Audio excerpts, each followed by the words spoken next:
Okay, welcome everybody to the Profitable Steward Podcast, the Ag Steward Masterclass.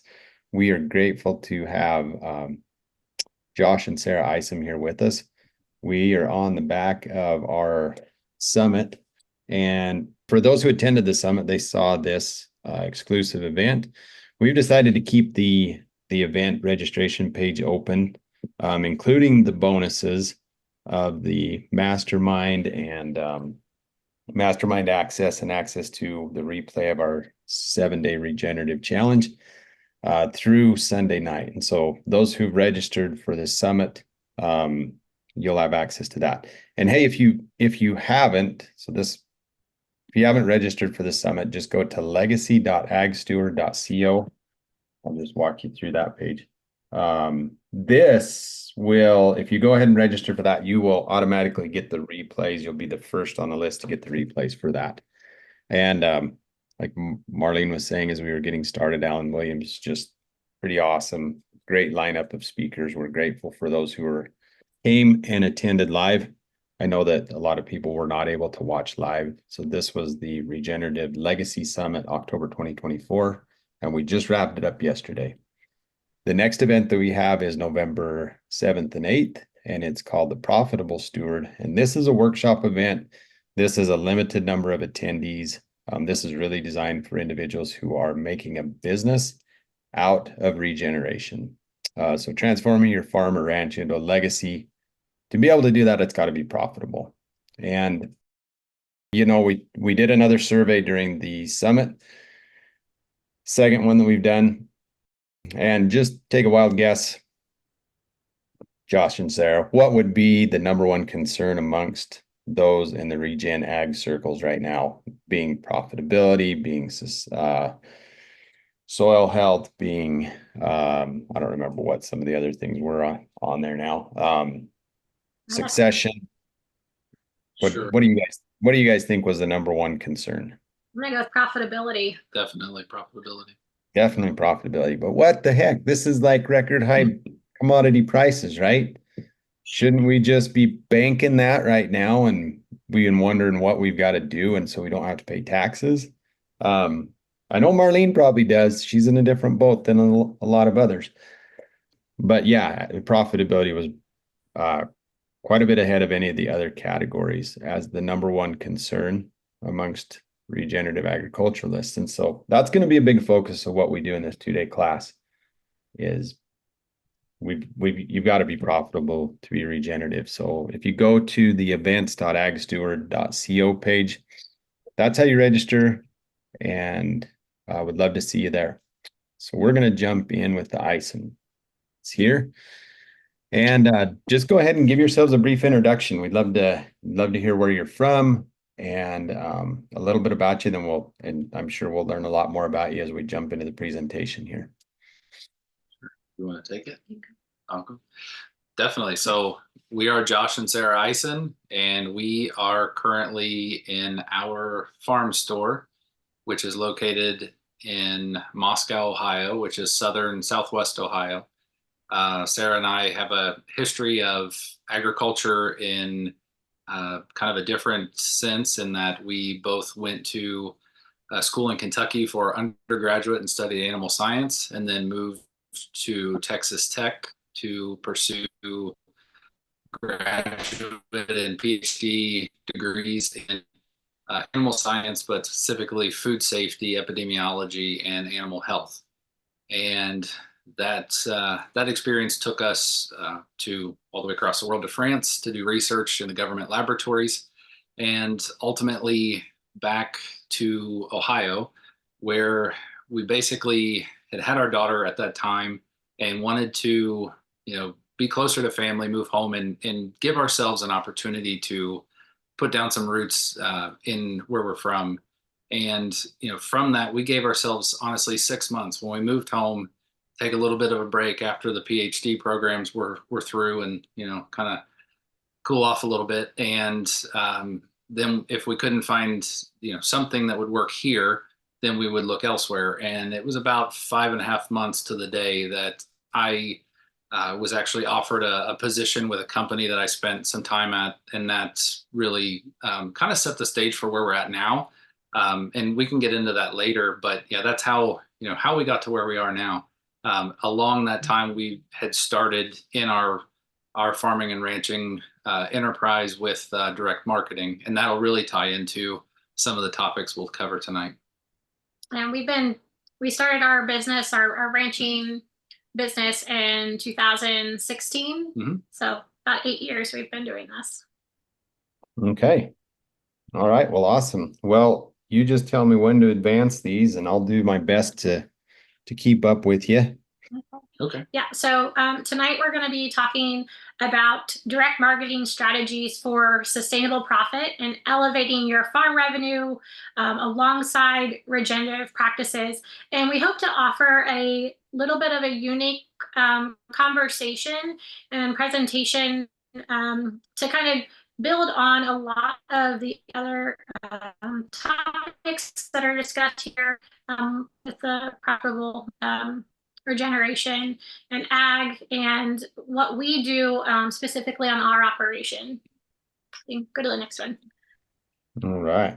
Yeah. So you might be wondering why direct marketing, and then on another topic, why regenerative practices. And we feel that while yes, those two topics definitely go together, they can also be separate. And so we're going to kind of talk about more of the direct marketing aspect of what we do, and maybe not get into the nuts and bolts of regenerative practices, but frame that discussion. So we hope tonight that listeners would go away with some key ideas and thoughts as to how direct marketing could be an opportunity for growth in their operation. So this will probably be the most in-depth we go about regenerative agriculture in this topic, or in this presentation. And the Noble Research Institute talks about regenerative ag being a process of restoring degraded soils using practices based on ecological principles. And while that's a great definition, I think there are some key thoughts that really stick out and resonate with us, in that you're striving to work with nature and not against it. But another key point is there's not a specific set of practices or a recipe as to what makes regenerative or agriculture regenerative. And I think anyone that's been around this podcast long enough has heard you can't be regenerative without being profitable. So that's something that really sticks with us. And so to be successful with agriculture, you really have to adopt and change your management practices and adopt them in ways to fit your specific operation and your piece of land. And it also might be really dependent on if you have multiple parcels of land or different areas, or even on our farm, we have really steep hillsides, and then we have really flat lands. We've got some lower lands. So we each, even those fields, all have kind of different management practices. And so it's important just to make sure that you're able to adapt and change based on even your geographical location. So some of the practices that we implement that are considered regenerative are rotational grazing. But as Sarah said, that's kind of ever evolving as we continue to improve what we're doing, and keeping up with changing environmental conditions, changing soil structures, changing pasture health, and that we use a bale unroller to unroll hay across different areas to improve our soils and lay down organic matter. We focus on finishing cattle, and then we're also managing our pastures for what we do want, and we're not focusing on managing for what we don't want. We source local grains, non-GMOs, and we're trying to remove soy as much as we can. And we're focusing on enterprise stacking, and most recently we've added some pollinators to kind of help improve our overall environments. And we've got a couple of practices here that I've got notated with some asterisks next to finishing, focusing on finishing cattle. And that PS stands for that paradigm shift. And that was something that became really obvious to Josh and I. Took a little bit of time. We attended Ranching for Profit last September, and it was really during that time prior to December of last year, we had a cow-calf to finish operation. That cow-calf operation was started by my parents, and so we really went through a paradigm shift after looking at really the financial side of what our business is and what our goals are for our business. We were running 2 separate herds between our cow-calf and our finishing herd. We're really kind of limited on land space, resources. We have a lot of ground that had been a conventional crop farm that we've been trying to put back into grass and into productive grass and build that soil organic material. And it really took a paradigm shift for all of us to recognize that we had to move away from that cow-calf herd and really focus on finishing cattle. Right. And the next one is enterprise stacking. And so for us, the paradigm shift was, if you talk to maybe some of the gurus out there in the direct marketing space, they will say you need to focus on one specific enterprise or one specific breed or animal and grow that and focus before you build another enterprise. And we don't want to let other people's paradigms limit us or potentially limit anyone considering direct marketing. So again, this is all situational depending on our specific situation, but we actually found that stacking enterprises could not only improve the health of our land and our operation from a environment standpoint, but also add other potential sources of revenue. Because we set our business up different in that we actually went into direct marketing first. We were not a commodity producer. So we had spent a lot of time focusing on customer acquisition in terms of direct marketing. And so then once we found those customers, we were actually able really quickly to add products that they were already asking for. They were already asking for chicken. They were already asking for pork and now dairy as well. So we were able to include enterprises that complemented the model that we had put in place. So quick question on that. How are you determining which enterprises and kind of that enterprise mix and the balance? So the first ones when we started on, and this was like when we first got started, it was our customer demand. If we had customers, beef is our highest demand. But if we had our beef customers like, hey, do you have pork? And we're like, well, no, but we can raise pork. I've raised pork, when I was 9 years old. Surely I can raise some hogs. We'll add some pork in. And then it'd be like, let's add chicken in. So we had a lot of mistakes, probably really early on doing that. So it was truly like a customer demand, like people asking us who are like, had a hard time saying no. And then it took a couple years for trial and error, going through different breeds and different things, and then really learning the economics behind each enterprise to really evaluate and say, okay, this works, no, this doesn't, kind of going forward. But we always had a market to be able to move that product. So we weren't overproducing and not being able to move that product. Okay, good. Thank you for that. There we go. Do you want this one? So with that, looking at the way we're raising animals and the regenerative practices we were using, I kind of touched on, we had spent a lot of time focusing on customer acquisition. And, this is where you really just take a step back and think about what you would potentially want your brand to look like in terms of a direct marketing or in terms of regenerative practices. And we found customers are genuinely interested in the thinking and the thought processes behind the regenerative practices that you do. They really want to connect to where their food comes from and how it was raised. And they're genuinely interested in hearing that. And the best way you can communicate that in terms of what you're doing is share your story and share your why. Because customers really want to feel good about the products that they're buying, but they also want to know that it's raised in such a way that is good for the animals, good for the land and the environment. But I would add one more here is it's also good for the people that are raising it, because they feel that connection.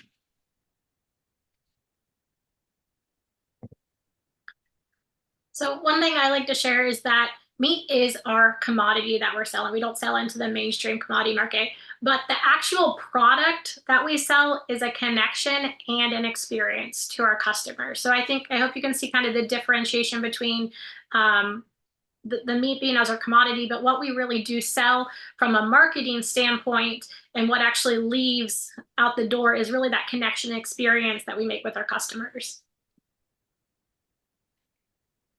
Nice. So how do you manage that customer interaction, and how are you marketing? Maybe you'll get into that a little bit later, but how much is on farm versus Yeah, versus we're definitely remote? that's what the kind of the rest of our presentation is going to get on. So we're going to talk about how we direct market for our consumer engagement. Very fitting. So yeah, you might be wondering, just as Jared is how do I find and build a list or a group of loyal followers? You can see, I have my loyal followers on the farm. They will follow me anywhere. And so yeah, it's really digging into the pillars of customer engagement as to how you find people, and then they will follow the content and the experiences and connections that you provide. So there's a lot of my main role now in our business is customer acquisition, and that's always been my role with starting this business. And this segment of our business was something that I never wanted to do all through grad school. I had some wonderful PhD professors, and they said, "What do you want to do after you graduate?" I said, "I don't know, but I don't want to work in sales." And now I've built a business working in sales. And one of them said, "Well, you'll always have to work in sales because you have to sell yourself."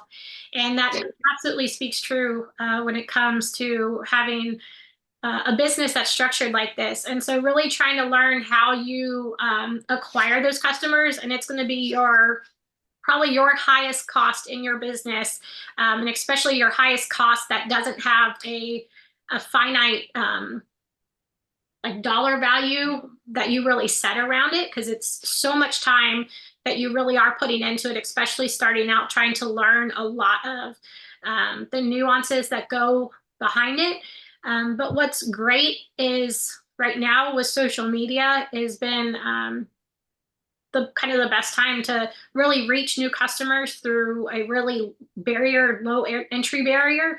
You can just get on for free and just start sharing and connecting with your current local network, your friends, your family, their friends, their family, using SEO, search words on Google.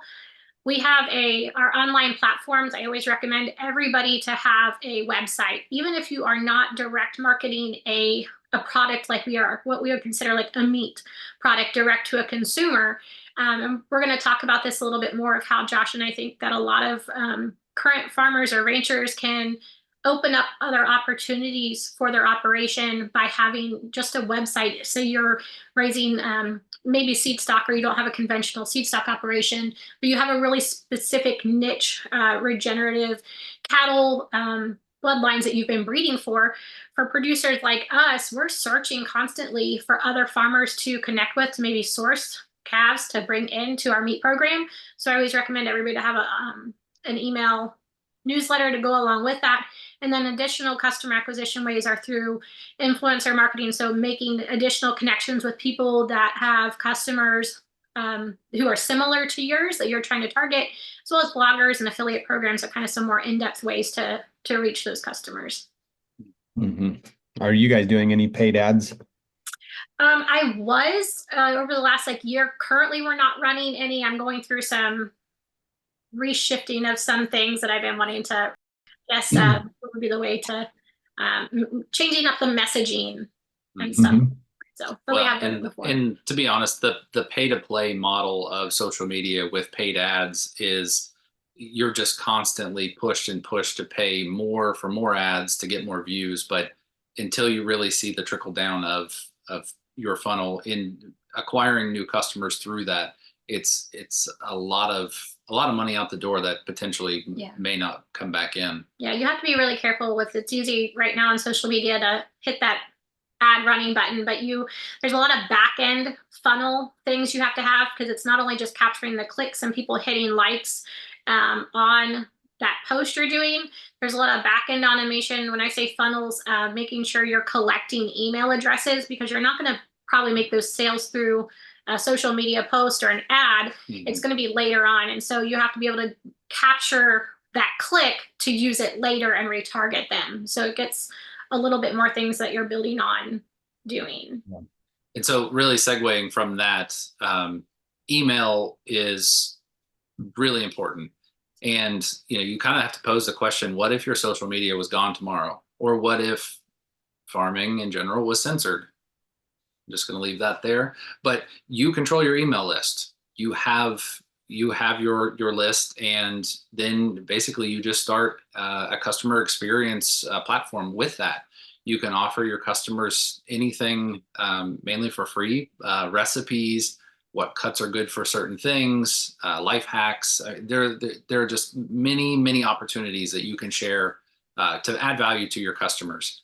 And I think the main point with this is be consistent and show up.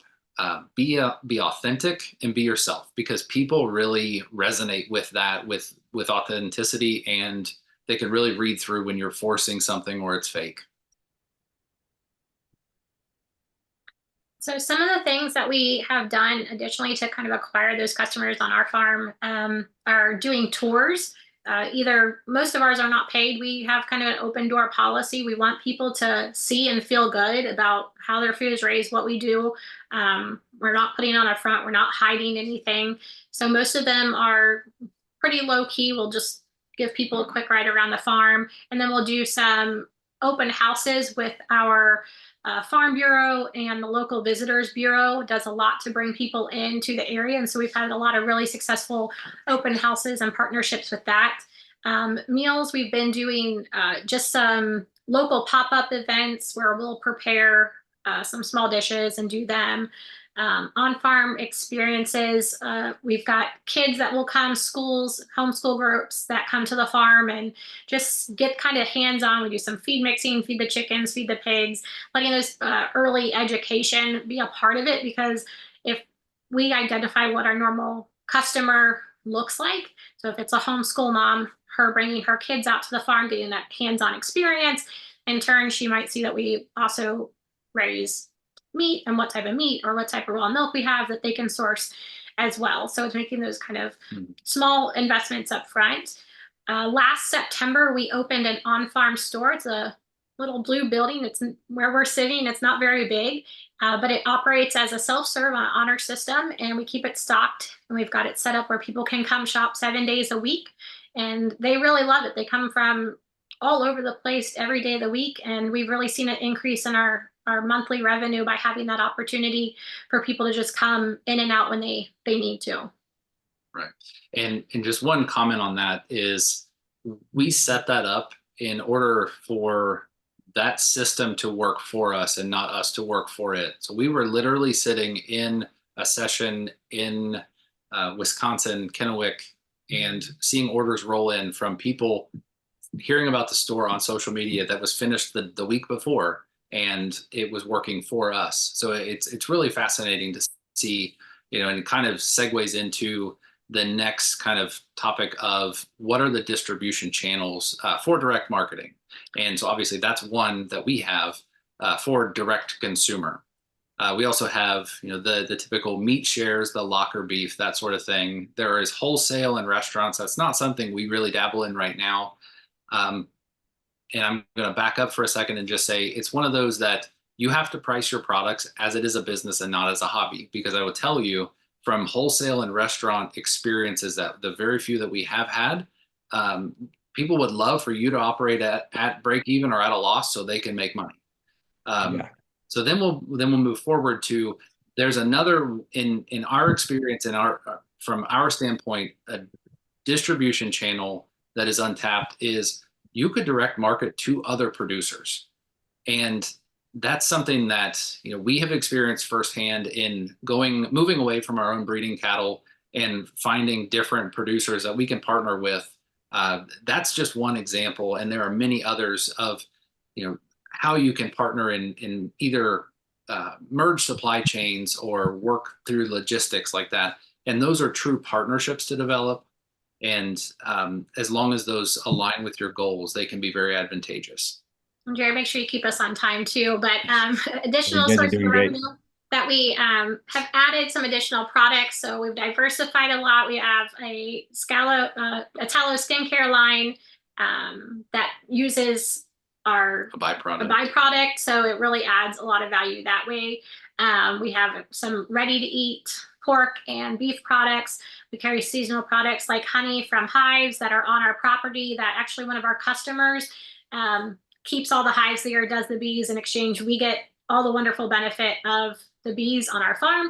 Plus we get some honey to sell in our farm store. And then we also try to make changes and add things like our raw milk that we now have. So looking at consumer trends, same thing with the tallow. I'm sure you've seen in lots of ads on social media for a lot of different tallow products. And so making sure we're keeping those available for our customers as well, because they're searching for them. And so we want to make sure if they're searching for them, if they're already buying from us, we want them to get their other products they're searching from as well from us. So then another very important aspect of reaching our customers from an experience standpoint are subscriptions. And subscriptions are everywhere, right? That's the new model of a lot of retailers. So for what we have done, we have what is called the Ranch Club subscription. And that is where the customer picks a certain size of a package or a meat box, and that's delivered monthly, whether that be pickup, delivery, or shipping. And then we also now have the raw milk herd share. And so you think about what those do for your business. They kind of alert you to customer trends. They allow you to keep up with customer trends. But from a business standpoint, that recurring revenue is very nice for a planning strategies. And it helps you with maybe growth projections, but counting on rough estimates of what revenue would hit in what months based on what current subscriptions you have. Now flip that, and from serving a customer, what does that provide to the customer? Well, honestly, that provides the customers with a bit of security, knowing that they have their meat allotment, whether it be monthly, bi-monthly, or whatever that looks like for that specific person, because food security was actually an issue. We saw that a few years ago. And people still remember that. That's really important to them. Another one for customers is convenience. The offering different opportunities to pick up or delivery and shipping. Everyone has moved to that model. So trying to focus on that. We actually did it backwards. We started shipping first, and then we're discussing recently how we really need to focus more on the delivery because we are so close to a large metropolitan area. And that's a customer base that really needs to be focused on going forward.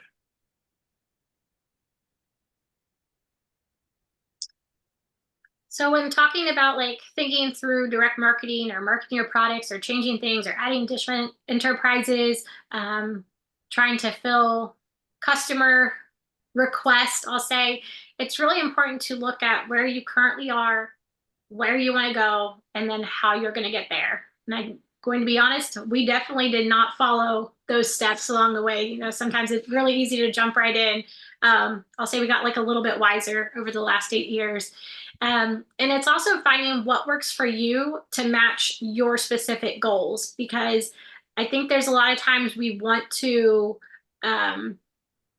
be pressured maybe by other ranchers or our customers to do things, but then you kind of do have to backpedal and be like, you know what, who am I doing this for? I'm not doing it for my business. I'm not doing it for my ranch. I'm not doing it for my family.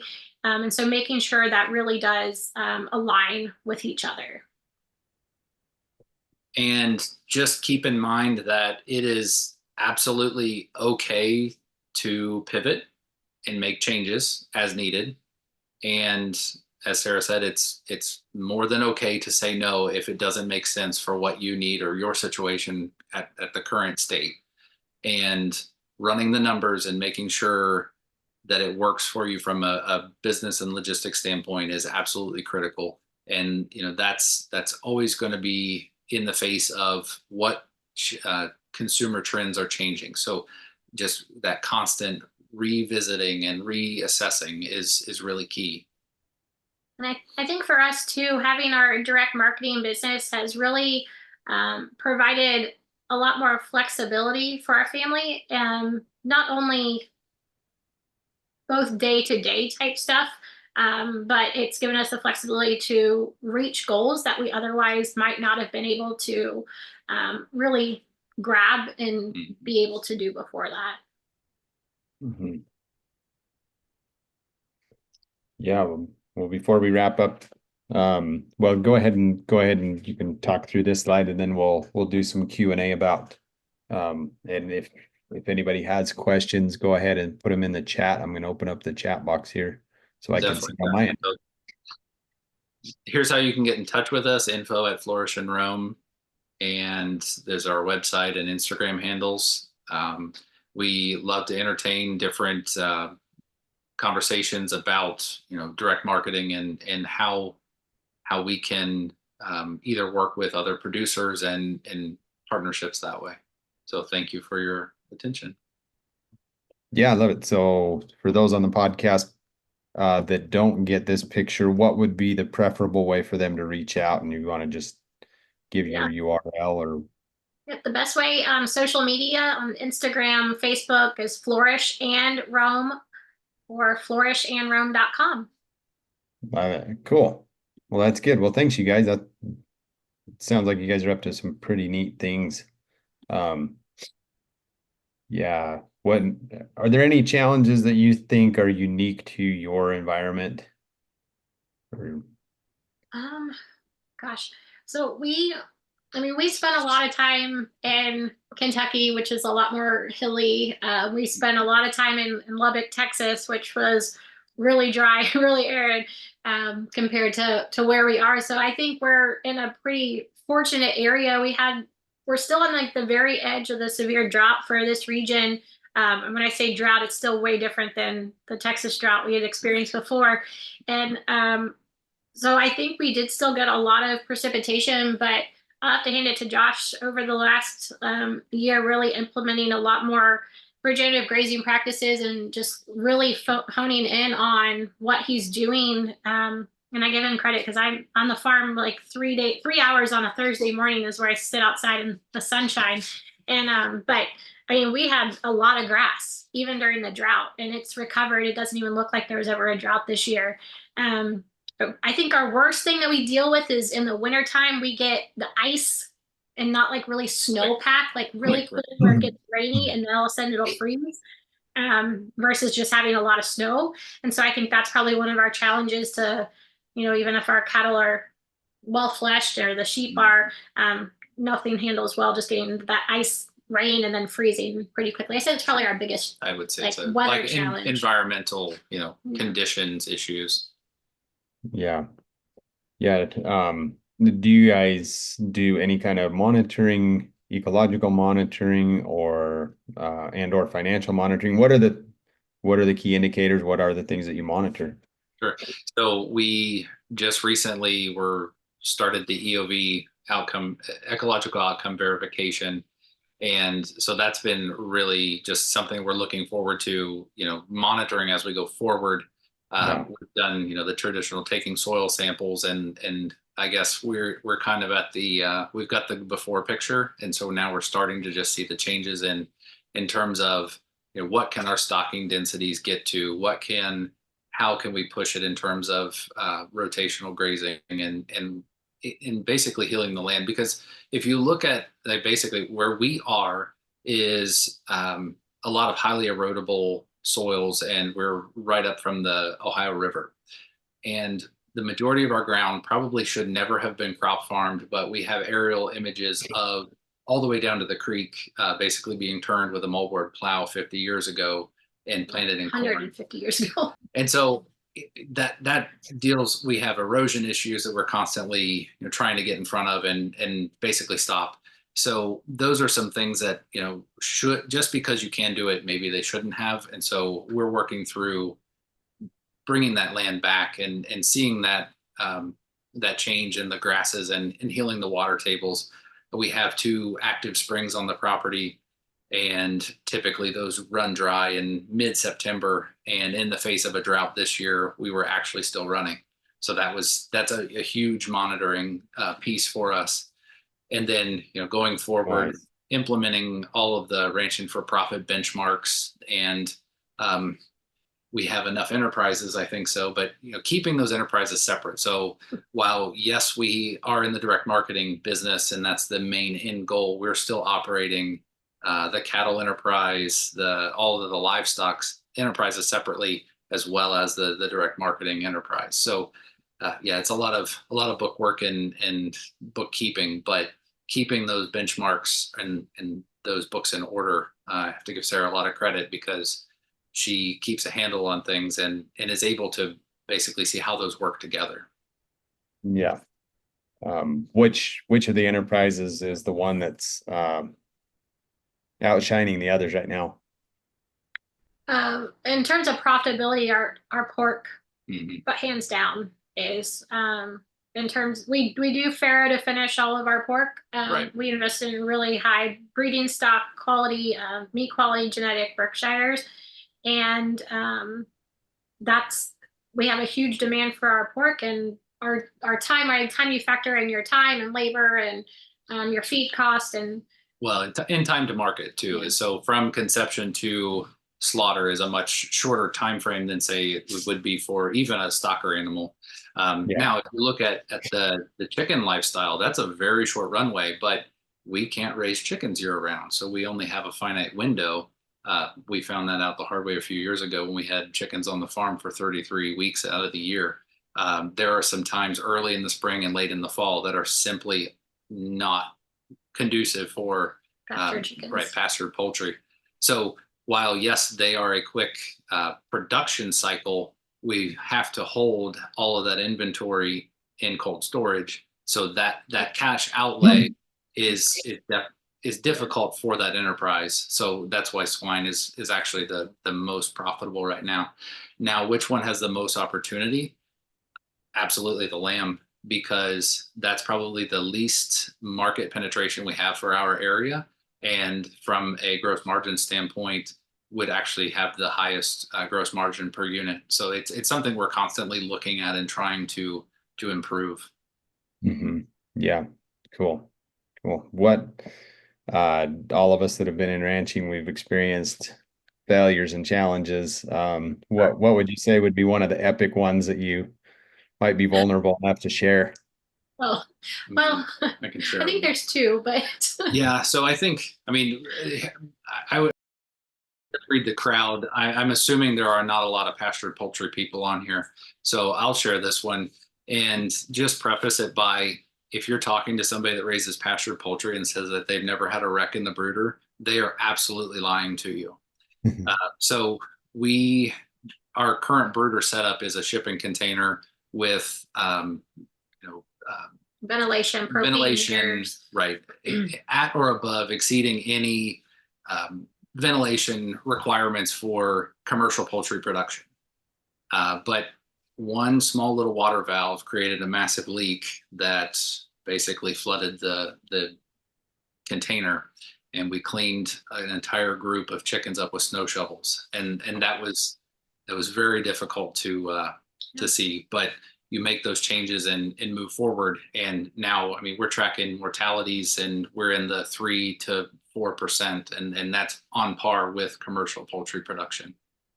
Yeah.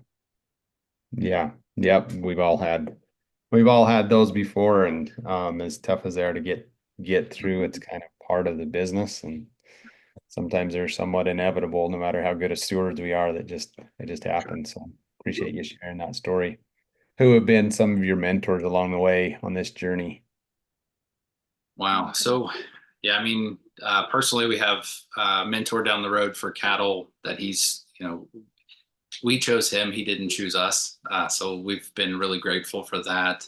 And then, in terms of the ranching for profit community, the groups and the connections that we've made there, and then just looking, in different areas, honestly, your platform and podcast has been a really good source of information, as well as over the last, say year and a half, after I left the corporate America, finding some stories with people on in this community that's had challenges in front of them, that's been really good to be able to connect in and find some common ground, even not in a face-to-face conversation, but the sharing of the stories has been very beneficial. Also, even though like having this business is really new to us and 13 years of education, we neither of us ever took a business class. My family, I do come from a long line of family entrepreneurs. My dad, my uncles, and so it has been nice to have other business-minded people that can take a look at our books, what we're doing, give pretty hefty goals for us and milestones and that we have to reach and keep us accountable. And I'll say that's been a really big push even for us this year to make sure we're reaching those goals. With Josh coming full time in the business as well, making sure that we are doing that. So they might not have the ranching experience to give us the on-farm practical side, but the business side, it has been nice to have that other perspective that was really kind of lacking before as well. Yeah, cool. What advice would you have for somebody that's wanting to start out? Get this question a lot. How do I get started? How do I get started farming and ranching? So I can't remember who it was, but the quote was, "You're not really lacking resources, maybe you're lacking resourcefulness." And so if you're interested in being involved, you will figure a way out. And I think when we first got started, direct marketing was the way for us to get into farming and ranching. And we tried to approach it from a standpoint of, we're not only capturing value on the calves that came from Sarah's parents' cow-calf operation, but we now have to capture additional value on those calves as direct marketing those fed out animals. So that was how we got started, and just basically using the situation that we had. So finding a mentor or finding a partner there are people out there looking for taking someone under their wing, and you just have to ask or be vulnerable to say what you have and what you would like to achieve. And you'd be surprised at what people will say for you or help you get started. Yeah. I appreciate that.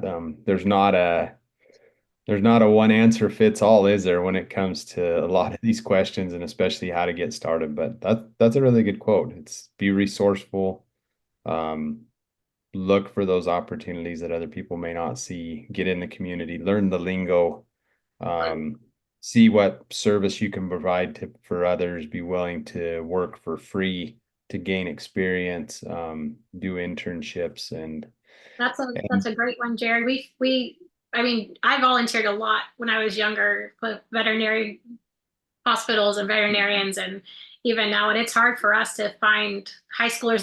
They want the experience, but they don't want to volunteer to even come watch. And I'm like, I'm not going to put you to work with the weed eater if you're going to not get paid, but they don't even, so that the volunteer thing, we're trying to push that for high schoolers as well. We'll give you the opportunity to walk alongside us and see what it's like. And I've offered to show them the business side of things as well. So it is hard to keep sharing that message.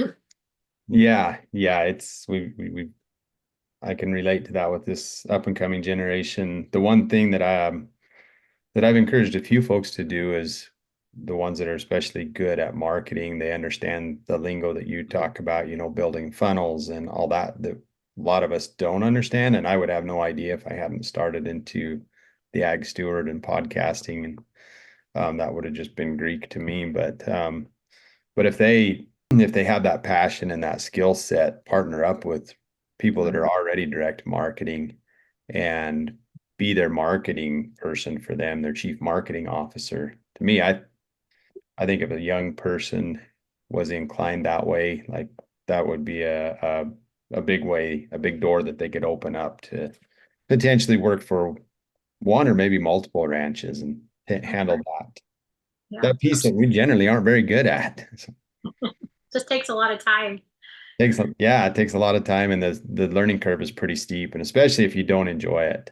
For me, when I found an agency that was like, yeah, we'll partner with you, And I tried to run it myself. I was like, yeah, that's a great fit for me because it's not my passion. It's not necessarily my skill set either. So, And sometimes it is good to outsource things, like looking at to see what you really have time for, and how much farther can outsourcing one section of your business kind of get you to your next goal as well.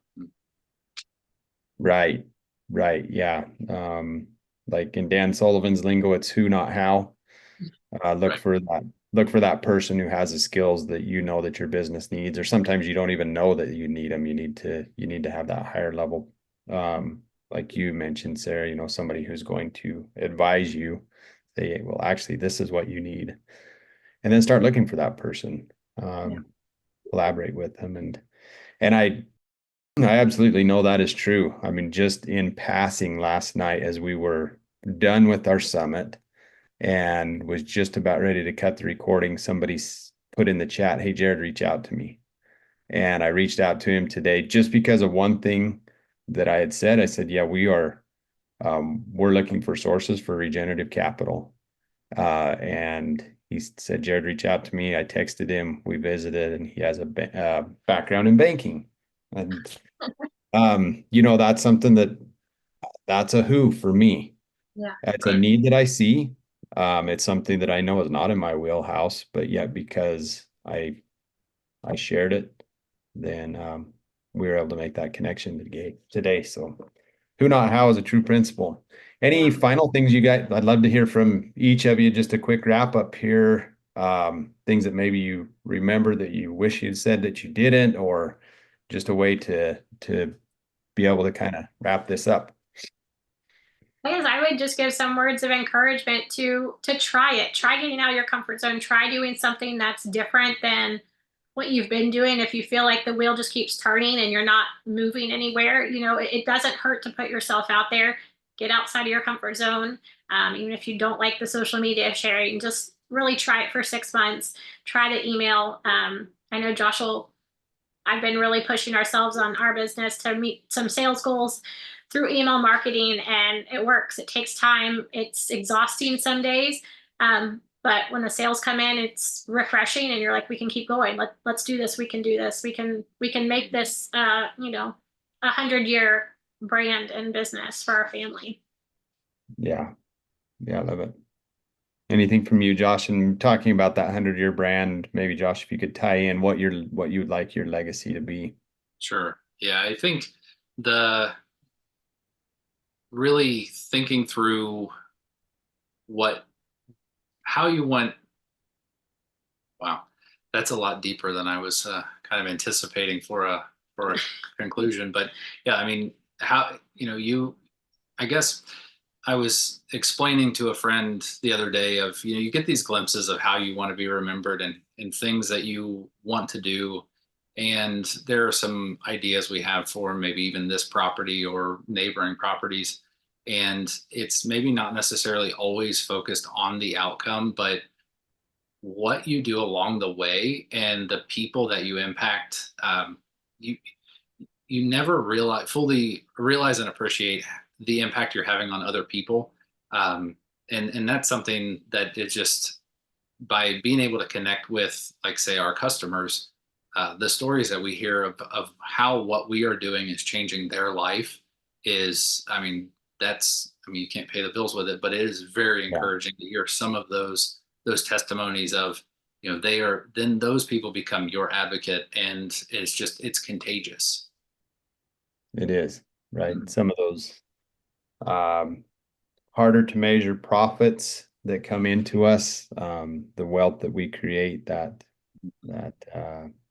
societal wealth, relationship capital, some of those things that maybe they're not represented on our balance sheet, but absolutely they add to our quality of life and build our community, and those are that's all part of stewardship. So right. Well, Sarah and Josh, we appreciate you being part of the podcast today and in this webinar. This is great value that you're adding to the community. We appreciate the good work that you're doing. And it's been an honor here to visit with you. And just to wrap up, remind folks that we do have the training coming up November 7th and 8th, and that is the Profitable Steward Workshop. Registrations are still open for that.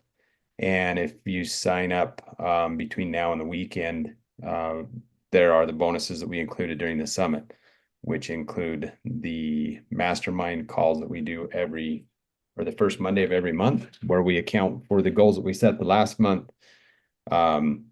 look forward on that next month, and provide accountability to each other. And also the synergy that comes from being a part of that group is pretty amazing to see the ideas that maybe we hadn't thought of, but somebody else who's across the country can say, hey, have you thought of this to conquer this challenge or meet this opportunity? And then the other thing is the recordings of the 7-day challenge that we did a while ago.